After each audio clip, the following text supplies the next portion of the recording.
It was a sunny Friday afternoon, and the luxurious car dealership, located on the most sophisticated avenue of the city, bustled with activity. Sun rays streamed through the enormous glass windows, making the vehicles shine even brighter. Elegant customers, dressed in designer clothes and exuding confidence, roamed the spacious area, admiring the gleaming vehicles on display, from luxurious sedans to powerful supercars. The employees, impeccably dressed in well-tailored suits and highly trained in etiquette and automotive knowledge, moved with agility and grace, always ready to cater to the desires and whims of the wealthy clientele frequenting the dealership. Soft music played in the background, creating an inviting and exclusive atmosphere. In this setting of opulence and sophistication, an elderly woman with gray hair and a weary appearance caught the attention of both employees and customers. Dressed in worn and simple clothes, she stood out in the luxurious environment like a wilted flower amidst a lush garden. Her name was Mrs. Irina Davidson. The employees watched her with disdain, murmuring among themselves and exchanging complicit glances, assuming she had probably entered the store by mistake, thinking it was a charity or a place to help the less fortunate. However, to everyone's surprise, Irina walked with determined and serene steps, as if she was in her own territory, towards one of the most expensive convertible cars in the store, a state-of-the-art red sports model, with aerodynamic lines and a powerful roar of the engine. The car caught attention not only for its vibrant color but also for its sophisticated design and the promise of unforgettable adventures on the open roads. The employees, annoyed by Mrs. Davidson's presence, treated her rudely and impatiently. A particularly arrogant salesman named Richard approached her with a look of disgust and said, "Ma'am, I think you're in the wrong place. This store is only for customers interested in purchasing luxury cars. You don't seem to be able to afford a vehicle like this," he commented, glancing sideways at his colleagues who laughed at the situation. Irina, slightly embarrassed but still determined, replied, "My dear, I have the money to buy the car. I came here specifically for that." Richard, even more irritated, retorted, "Ma'am, the store is crowded, and we have important clients to attend to. Besides, you smell like cattle. Please, don't disturb our work." With tears in her eyes and a heavy heart, Irina left the store.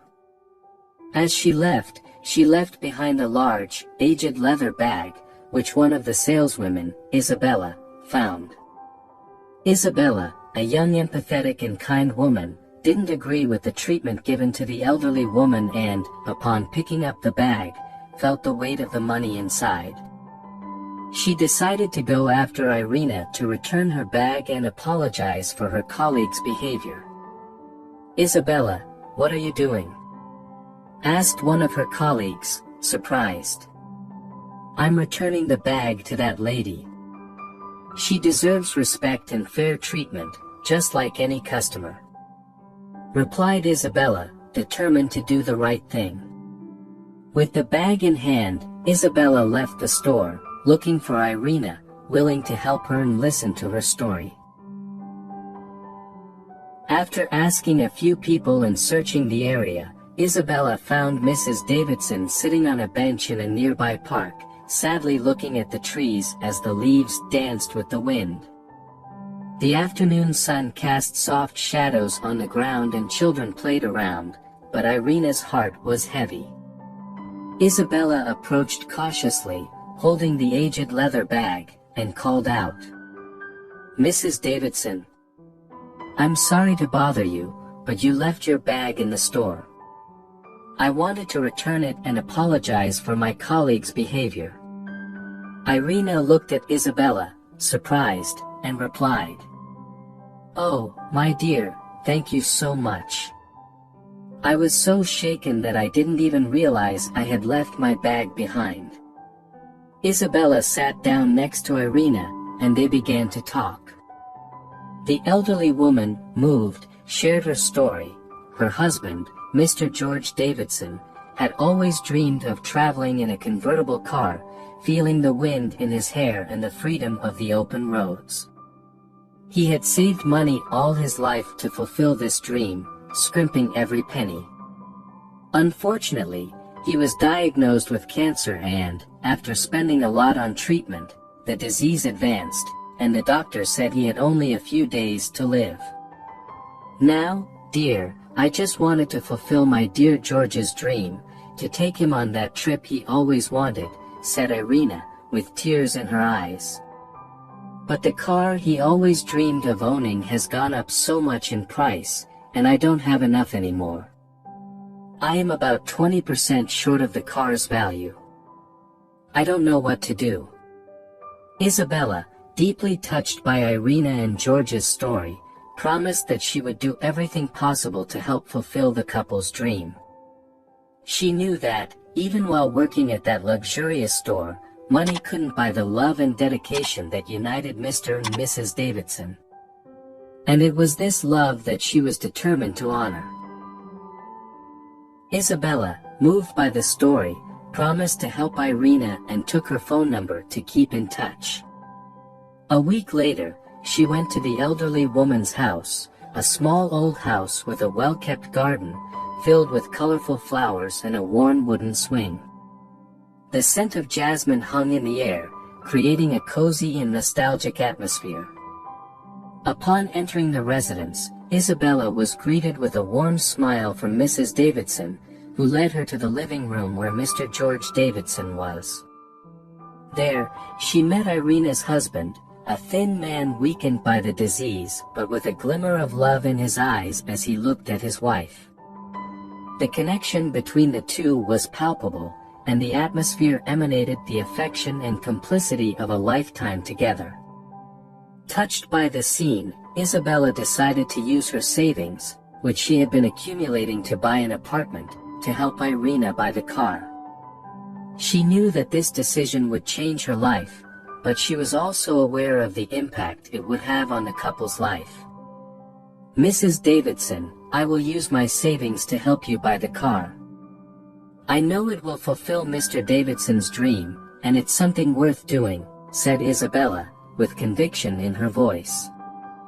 Irina, moved, thanked Isabella with a tight hug and promised that she would never forget her generosity.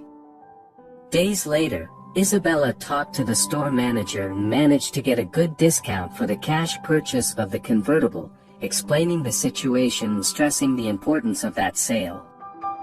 The manager, realizing how special that moment was, agreed to help and thanked Isabella for showing that sometimes it is necessary to look beyond appearances and see the heart of people. Irina Davidson returned to the store a week later, this time wearing an elegant navy blue suit that accentuated her silhouette and a delicate pearl necklace that gave her an aura of sophistication.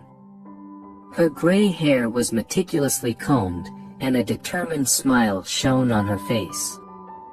The salespeople, at first, did not recognize her, so different was the elderly woman in her new attire. However, when they realized who she was, some of them tried to remove her again, murmuring among themselves about Irina's audacity to return. But before they could act, Isabella intervened and led Irina to George's dream car, a shiny red convertible that caught everyone's attention. Together, they negotiated the purchase with confidence and determination, and Mrs. Davidson paid in cash, leaving everyone dumbfounded by the amount of money she took from her purse. The manager, knowing the story, nodded in approval and respect. The couple, Irina and George, took an unforgettable trip along the coast, enjoying the wind in their faces and the sun shining on the shimmering sea. At each stop, Irina helped George out of the car with care and love, and they walked hand in hand, cherishing every moment together, as if time had stopped just for them. Laughter and tears marked that journey, and the memories they created would remain forever in their hearts. A few days after returning from this thrilling adventure, Mr. George Davidson passed away at home, with Irina by his side, grateful for having lived his last wish with the woman he loved. As time went on, Isabella and Mrs. Davidson became great friends, frequently meeting to share stories, laughter, and tears. The two women developed a deep bond, enriched by the experiences they had together and the life lessons they both had to offer one another. One afternoon, as they were having tea in the living room of Irina's house, the elderly woman decided to express her gratitude for Isabella's loving and compassionate gesture. "Dear Isabella, you did something incredible for me and George. I will never forget what you did for us. That's why I want you to have the red convertible, the one that now carries such precious memories," said Irina, with a serene smile and teary eyes. Isabella hesitated, moved by the offer but also aware of the significance of that car for Irina and her late husband. "Mrs. Davidson, I don't know if I can accept." "Are you sure? This car represents Mr. George Davidson's last wish and the love between you two," replied Isabella, her voice choked with emotion. Irina nodded, holding Isabella's hand. "Yes, my dear. I'm sure. You came into our lives when we needed it most and showed us the true value of kindness and love. The car will be a constant reminder of that and a symbol of the friendship we've built. I want you to have it." Isabella accepted the gift with humility and affection, hugging Irina gratefully. Knowing that the car represented Mr. George Davidson's last wish and the love between him and Irina, Isabella promised to honor the couple's memory and care for the red convertible as a precious relic and a reminder of the transformative power of compassion and friendship. The friendship between the two women and Isabella's act of kindness proved that love and compassion can transcend differences and bring happiness even in the most difficult situations. And whenever Isabella drove the red convertible, she remembered Irina and George, grateful for having had the opportunity to be part of their story and for having learned the true value of generosity and love. And so ends our touching and inspiring story about the power of love, compassion, and friendship. We hope you have enjoyed this journey with us and that it brings you inspiration and motivation to act with generosity and kindness in life. If you liked this video, please leave a like and share it with your friends and family to spread this message of love and empathy. Don't forget to watch the next video that's appearing on the screen now. We're sure you'll love it. Thank you for watching and for being part of our community. Until next time.